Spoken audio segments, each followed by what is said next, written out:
Good morning, students. We were reading about government at the center,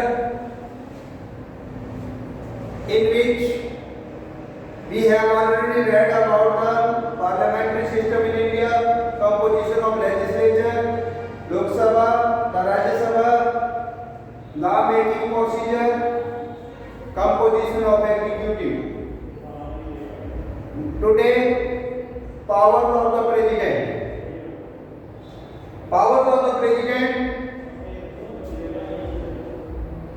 legislative powers, executive powers, financial powers, judicial powers, emergency powers. First, legislative powers. Legislative power: summons president, summons produce both houses of parliament, यानी कि दोनों houses का जो है सदन session बुलवा सकते हैं. Nominates the members of to the both houses of parliament, addresses both the houses after the general election and at the start of each session. आपने देखा होगा जब भी हाउसेस का जो है एड्रेसेस बोथ द हाउसेस, यानी आफ्टर इलेक्शन होने के बाद, जनरल इलेक्शन के बाद दोनों हाउसेस को जो है संबोधन करता है, या फिर जब सेशन स्टार्ट होता है जब भी, तो क्या करते हैं, प्रेसिडेंट एड्रेस करते हैं, भाषण संबोधित करते हैं. कैन कॉल और joint session, joint session parliament का बुला सकते हैं. When there is a deadlock over a bill, जब मैंने कहा था कि कल हमने आपको बताया था कि डेडलॉक कब होता है, जब दोनों ही when the two houses do not agree on the bill and is not resolved within 6 months is called a deadlock created. Now give his अपने घर assent to the bill. आपने देखा होगा राष्ट्रपति की बिना साइनों के बिल जो है बिल नहीं माना जाता है. Has the power to promulgate ordinances. अब आपने देखा होगा कि पावर है, दी जाती है, अध्यादेश लाने की पावर है. An ordinance is a temporary law which is issued by the president. Ordinance जब भी आता है तो प्रेसिडेंट के साइन होते हैं कि टेम्परेरी लॉ बनाया जाता है. When the parliament is not in session, जब पार्लियामेंट में सेशन ना चल रहा हो और कोई ऐसा बिल पास करना जरूरी हो, तो उसे पास करने के लिए जो है राष्ट्रपति की स्वीकृति लेते हैं, तो उसे कहते हैं ordinance. These ordinances have same status as law. जैसे लॉ बन जाता है कोई, तो ये भी लॉ ही होता है, इसका स्टेटस वही होता है. And valid for 6 months. अब ये जो है ये कुछ समय के लिए valid for a period of, यानी कि इसमें जो 6 ईयर लिख रखा है, रॉन्ग है, 6 मंथ्स होता है. 6 मंथ्स, ईयर नहीं है, मंथ्स आएगा. आपकी बुक में 6 ईयर लिख रखा है, जबकि ये 6 मंथ्स आएगा. Can dissolve the Lok Sabha on the advice of the prime minister. Prime minister की एडवाइस के ऊपर ये जो है लोकसभा को डिसॉल्व कर सकता है, क्योंकि हमने प्रेसिडेंट एक ही बार कह दिया था, तो उसका मतलब ये प्रेसिडेंट ही सी चल सकता है. He can dissolve the Lok Sabha on the advice of prime minister. Now second is the executive powers. He appoints the leaders of the majority party of the Lok Sabha as a prime minister, appoints the council of ministers, appoints the chief justice, governors, judges, supreme court and high court. Declare war. He can declare war or conclude peace with other countries, other nations. Appoints Indian representatives to the other countries. Next, power is the financial power. The president gives assent for money bill to be introduced in the Lok Sabha. He calls the annual budget and the supplementary budget before parliament. Next is the judicial powers. The president has the power to grant pardon आपने देखा किसी को punishment मिल रही हो, यानी कि किसी को हैंग टू डेथ यानी कि फांसी की सजा हो, तो उसमें क्या है, इसे माफ किया जा सकता है। he can ask the advice of Supreme Court on an important matter of public opinion।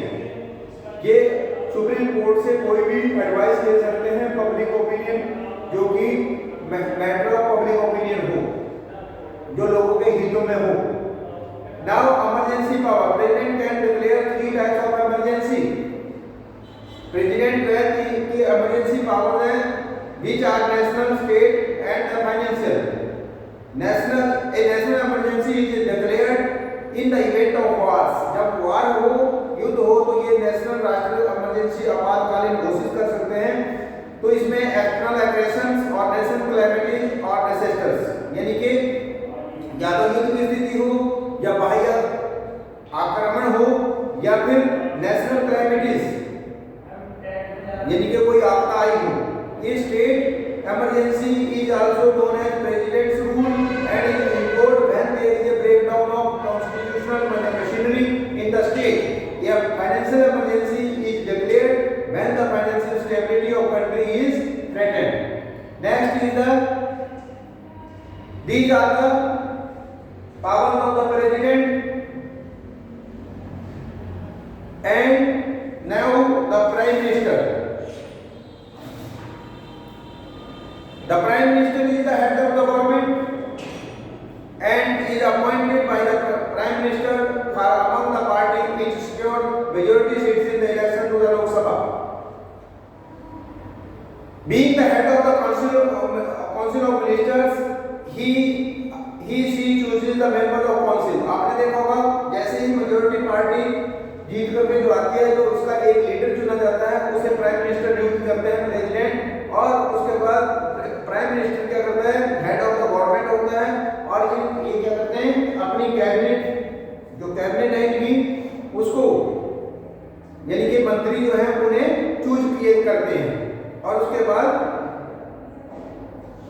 The prime minister can shift minister to different departments. ये शिफ्ट भी कर सकते हैं, एक मिनिस्टर को दूसरे डिपार्टमेंट में भी भेज सकते हैं। He also function the link between the president and the council of ministers। ये जो है प्रेसिडेंट और काउंसिल ऑफ मिनिस्टर्स के बीच में एक लिंक का, कड़ी का काम करते हैं। Moreover the meeting of council ministers are presided over the prime minister. अब जो काउंसिल ऑफ मीटिंग होती है, जो काउंसिल ऑफ मिनिस्टर्स की, उन्हें कौन प्रेजाइड करता है, प्रेसिडेंट। उनको कौन प्रेजाइड करते हैं, नहीं sorry, prime minister presides over the by the prime minister. He is also main coordinator in the working of different ministers। ये कोऑर्डिनेटर का काम भी करते हैं, thereby supervising the functioning of the government। ये पूरी सुपरविजन करते हैं जितना भी गवर्नमेंट का फंक्शनिंग होती है। Now next is the council of ministers। The president appoints the council of ministers on the advice of prime minister। All the members of council are members of parliament, and if any one member is not member of either house, he must become an MP within 6 months। अब आपने देखा होगा कि कभी किसी व्यक्ति को minister बना दिया जाता है, तो वो 6 मंथ के अंदर अंदर उसे जो है मेंबर ऑफ पार्लियामेंट बनना पड़ता है, चाहे वो अपर हाउस का मेंबर बने चाहे लोअर हाउस का। Cabinet minister, minister of state and deputy minister are the 3 ranks of minister in council. अब आपने देखा होगा कैबिनेट मिनिस्टर होते हैं, मिनिस्टर ऑफ स्टेट होते हैं और डिप्टी मिनिस्टर होते हैं, are the 3 ranks of the minister in council। The cabinet minister occupy the highest ranks and charge the most important ministry। A minister of the states may assist the cabinet minister। अब cabinet minister की मदद करते हैं जो minister of state होते हैं, और कई बार जो है कंप्लीट चार्ज भी जो है डिपार्टमेंट का दिया जा सकता है, जिसे आपने देखा कहा जाता है स्वतंत्र प्रभार दिया जाता है मिनिस्टर को। It is duty of the deputy minister to help the minister under whom they work। अब जो है ये मिनिस्टर, डिप्टी मिनिस्टर की ड्यूटी होती है कि वो जो है मिनिस्टर की हेल्प करे हर काम में। Accountability of the government. Being a democracy, the government in India is accountable to the people of the country.